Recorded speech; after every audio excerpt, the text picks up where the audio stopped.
ಸುಧಾಕರ್ ವಿರುದ್ಧ ಒಂದು ಆರೋಪ ಮಾಡಿದ್ರಿ, ಗಣಿಗಳಿಂದ ಎಲ್ಲ ಬೇಜಾನ್ ವಸೂಲಿ ಮಾಡ್ತಿದ್ದಾರೆ. ಅದು ನಾನು ಅವ್ರ ಬಗ್ಗೆ ಮಾತಾಡಬಾರ್ದು ಅಂತ ತೀರ್ಮಾನ ಮಾಡಿದ್ವಿ. ಅವ್ರ ಬಗ್ಗೆ ನಾನು ಮಾತಾಡಲ್ಲ. ನಂದೊಂದು ದೃಢ ಸಂಕಲ್ಪ ಅದು. ಯಾಕೆ ಸರ್ ನಿಮ್ಮ ಪಾರ್ಟಿ ಸುಧಾಕರ್ ಅವರು ತುಂಬಾ ಸಾಫ್ಟ್ ಕಾಂಬಿನೇಷನ್ ಆಗ್ತಿದೆ ಅಂತಿದೆ. ಹಂಗೇನಿಲ್ಲ, ನಾನು ಅಭಿವೃದ್ಧಿ ಬಗ್ಗೆ ಮಾತ್ರ ಮಾತಾಡ್ತೀನಿ. ನನ್ನ ಈಕ್ವಲೆಂಟ್ ಅವ್ರ ಬಗ್ಗೆ ಮಾತಾಡಬೇಕು ಅಂತ ನನ್ನ ಅಭಿಪ್ರಾಯ.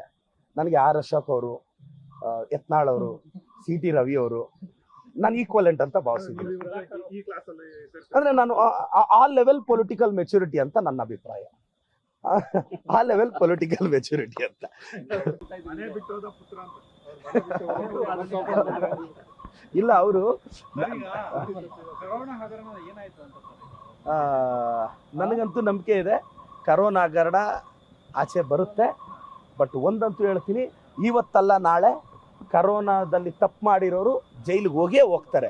ಸ್ವಲ್ಪ ವಿಳಂಬ ಆಗ್ಬೋದು, ಒಂದಲ್ಲ ಒಂದಿನ ನಾನು ಪವರ್ ಸೆಂಟ್ರಿಗೆ ಬರ್ತೀನಿ, ಆವತ್ತಾದರೂ ಅದನ್ನ ಆಚೆ ತರೋ ಪ್ರಯತ್ನ ಪಡ್ತೀನಿ.